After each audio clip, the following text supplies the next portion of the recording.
আসন তো আমরা সবাই করি, কিন্তু তোমরা কি জানো সব আসন কিন্তু সবার জন্য নয়। তোমার জন্য কোন আসনটা সঠিক সেটা তোমাকে আগে নির্বাচন করতে হবে, না হলে কিন্তু তুমি ফলের বদলে ক্ষতি কিন্তু হবে।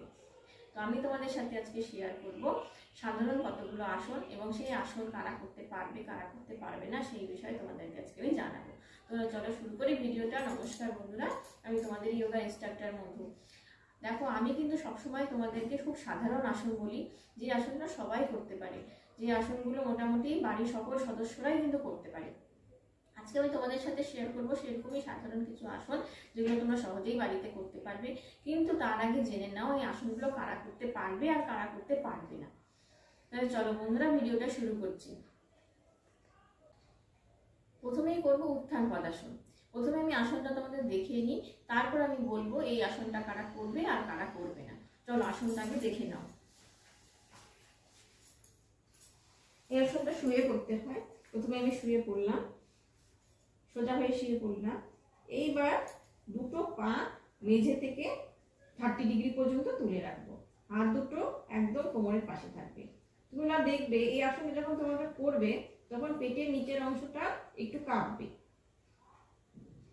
30 থেকে 40 সেকেন্ড ধরে রাখার পরে এটাকে ছেড়ে দাও, ছেড়ে দিয়ে শবাসন করো।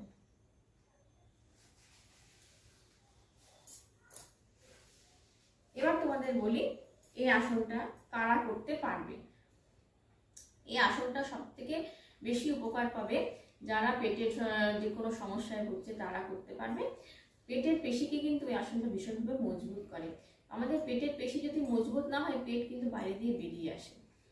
যাদের অতিরিক্ত ফ্যাট আছে পেটে তাদের জন্য তো ভীষণ ভালো আসন, আর যাদের হার্নিয়া আছে তাদের জন্য কিন্তু এটা ভীষণ ভালো একটি আসন। এবার কারা করতে পারবে না শুনে নাও। যাদের সদ্য অ্যাবডোমিনালে কোনো মানে পেটে কোনো অপারেশন হয়েছে তারা করবে না, অ্যাবডোমিনাল কোনো অপারেশন থাকলে। আর যাদের লো ব্লাড প্রেশার আছে, যাদের নিম্ন রক্তচাপের সমস্যা আছে তারা কিন্তু এই আসনটা করবে না। পরের আসন, পরের আসনটা দেখে নাও। এটাও শুয়ে পড়ছি, শুয়ে পড়লাম। তারপরে দুটো পাকে ভাঁজ করো হাঁটু পর্যন্ত। ভাঁজ করেছি আমি দুটো পাকে, দেখে নাও। দুটো পা ভাঁজ করার পরে কোমরটাকে আমরা উপর দিকে তুলব, এইভাবে নর্মাল ব্রিথিং করব।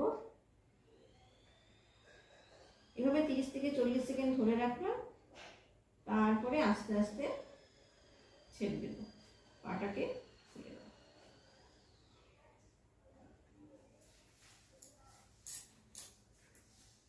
এই আসনটা যাদের কোমরে ব্যথা তাদের জন্য তো ভীষণ ভালো একটা আসন। কোমরে যেরকম যে কোনো রকম কোমরে ব্যথা তারা এই আসনটা মানে প্রতিদিন করলে পরে ভীষণভাবে উপকার পাবে। কিন্তু যাদের সিভিয়ার আর্থ্রাইটিস আছে তারা কিন্তু এই হাঁটু ভাঁজ করে আসনটা করতে পারবে না। এই আসনটার নাম হলো পশ্চিমোত্তানাসন। এই আসনটা তোমরা করবে এভাবে। প্রথমে হাতটাকে উপর দিকে তুলে দেবে, তুলে শরীরটাকে সামনের দিকে ঝুঁকিয়ে নিয়ে বুড়ো আঙুলটাকে হাত দিয়ে ধরবে। এই যে বুড়ো আঙুলটাকে আমি ধরেছি, দেখো বুড়ো আঙুলটাকে ধরবে, হাতের কনুইটা মেঝের মধ্যে ঠেকাবে, ঠেকায় মাথাটা হাঁটুতে লাগাবে। আবার হয়ে গেলে হাতটা কনুইটা প্রথমে ছাড়বো, আঙুলটা ছাড়বো, হাতটা ছাড়বো। যারা এভাবে করতে পারবে না তারা কি করবে, তারা হাতটা উপর দিকে প্রথমে তুলবে, তুলে হাতের আঙ্গুল দিয়ে পায়ের আঙ্গুল টাচ করবে, করে মাথাটাকে নিচু করে রাখবে। কিন্তু অনেকে আছে যারা হাতটা পায়ের আঙ্গুলে ঠেকাতে পারে না, তারা এক্ষেত্রে এইভাবে করে রাখবে। প্রথম তোমরা এভাবে অভ্যাস করো, যখন তোমাদের শরীরের স্টিফনেস কেটে যাবে তখন তোমরা প্রপার আসনটা করতে পারবে। কিন্তু তোমাদেরকে ডেলি কিন্তু আসন অভ্যাস করে যেতে হবে। ডেলি অভ্যাস আসন না করলে পরে আসনের কিন্তু একদম প্রপার তোমরা করতে পারবে না। এই আসনগুলো কারা করবে সেটা এখন বলি। যাদের পেট বাইরে চলে এসছে তাদের জন্য তো ভীষণ ভালো আসন। যাদের নার্ভের সমস্যা আছে, সায়াটিকা বাতের সমস্যা আছে তাদের জন্য ভীষণ ভালো আসন। আর এই আসনটা করলে পাকস্থলীর কিন্তু ফাংশনটা খুব ভালোভাবে কাজ করে।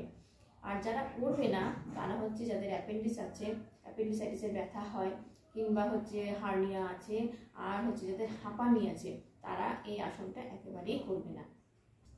এখন যে আসনটা করব সেটার নাম উষ্ট্রাসন।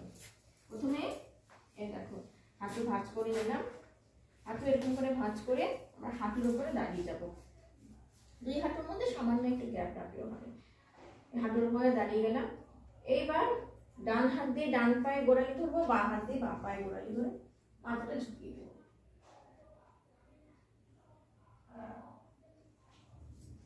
আবার উঠে এভাবে বসবো, বসে পাটা খুলবো। এটা ফুসফুসের ভীষণ ভালো একটা আসন। এই আসন করলে ফুসফুসের কার্যক্ষমতা খুব বেশিভাবে বৃদ্ধি পায়। এই আসন না তোমরা সর্দি, কাশি, হাঁপানি এসব যাদের রোগ আছে তাদের জন্য ভীষণ ভালো একটি আসন। এই আসন অভ্যাস করলে পরে তারা কিন্তু সর্দি কাশি থেকেও অনেকভাবে মুক্তি পায়। বাচ্চাদের জন্য এই আসনটা খুব ভালো, কিন্তু যাদের হাঁটুর সমস্যা আছে, হাঁটুতে ব্যথা আছে, তারা এইভাবে বসে এই আসনটা করবে না। বন্ধুরা, কেমন লাগলো এই আসনগুলো আর তোমরা কতটা জানতে পারলে আমাকে নিশ্চয়ই জানাবে।